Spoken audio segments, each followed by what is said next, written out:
পড়ে তাই খাই। আমাদের স্ট্রিট ফুড অনেক পছন্দ, এর জন্য স্ট্রিট ফুডই খাই। প্রাইস ওকে, গুলশানের এলাকা তো একটু দাম বেশি হবে, ওই হিসাবে ঠিক আছে। আমার তো স্ট্রিট ফুড অনেক পছন্দ। এখানে যে মোমো খাচ্ছি, ফুচকা খাইলাম, তারপরে হচ্ছে বাবুরা কেক খাইলো, চিপস খাইলো, খাবার মজা। অ্যারাবিয়ান 2টা খাবার আছে, মাহালাবিয়া পাওয়া যায়, কুনাফা হয়, পিঠা আছে 2 রকমের, নারকেলের পিঠা, তারপরে পাটিসাপটা পিঠা, ডাবের পুডিং, ডিমের পুডিং, তারপরে হচ্ছে দই বড়া।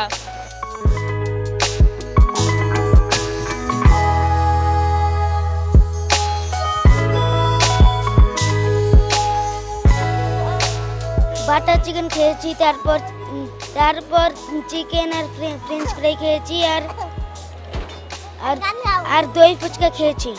অল্প প্রাইসে খুব ভালো সুস্বাদু খাবার খাওয়া যায়, খুব ভালো লাগে।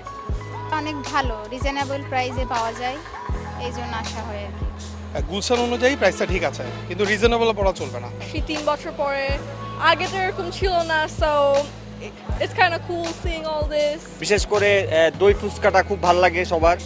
তারপর এখানে টাঙ্গুর আছে, তারপর হচ্ছে মাখন মালাই আছে, এগুলো সবাই বাচ্চারা খুব পছন্দ করে। বাইরে এটা বিজনেসটা করেছি কিছুদিন, তো ওইটার থেকে আগ্রহটা আসছে। একটা রেস্টুরেন্ট দেওয়ার ইচ্ছা আছে এখানে বাংলাদেশে, তো ভাবলাম যে না আগে এভাবে করে দেখি, যে গাড়ির পিছনে শুরু করলাম, দেখি তো আলহামদুলিল্লাহ অনেক ভালো যাচ্ছে।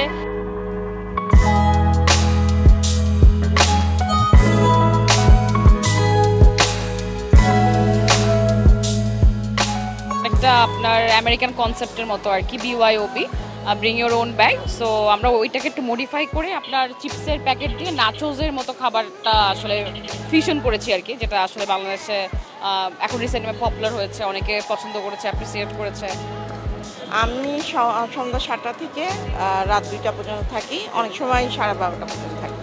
এখানে যত রকমের জিনিস আছে, ওখানে যত রিক্রিয়েট করলেও এরকম ফ্লেভার সেম হয় না, এখানে শুধু এখানেই এরকম পাওয়া যায়। ভালো হচ্ছে, বাট ক্লিনলিনেসটা দিকে খেয়াল রাখলে হয়তো ভালো হতো। মানে রোডগুলো যদি ক্লিন হতো, আরও বেশি পার্কিংয়ের ব্যবস্থা হতো, যেহেতু সবাই এনজয় করে রাতের এই নাইটটা, অ্যাকচুয়ালি আগে কখনো ছিল না। ব্যবসা শুরু হয়েছে এখানে মূলত এই যে ফুচকা ভাই আছে ওই পাশে একটা, ও অনেক আগ থেকে করে। এরপর আছে রাতের কাবাব, এই দুইটাই মেন, মানে এখানে প্রথম। আর ওই পাশে আছে রংপুর চা। এই তিনটার মাধ্যমেই জায়গাটা জমজমাট হয়েছে, তারপর থেকে আমরা বসছি।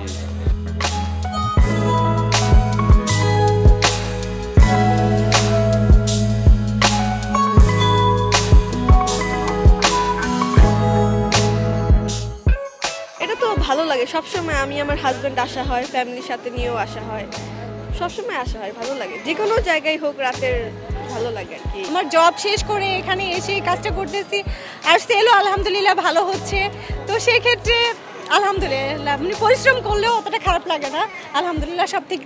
চিজি মালাই টাংরি, মুরগ মাখন মালাই, হারিয়ালি মুরগ মশলা, এটা হচ্ছে পাকিস্তানি খাবার। আমাদের ফুচকা এগুলোই আর কি খাওয়া হয়, এগুলোই, এর বাইরে না। এখন একটা নতুন ডিশ বের হয়েছে যে চিপসের প্যাকেটের মধ্যে আর কি অনেক কিছু ইনগ্রেডিয়েন্টস দিয়ে একটা বানায় মিট বক্সের মতো, তো সেটা ট্রাই করি আসলে।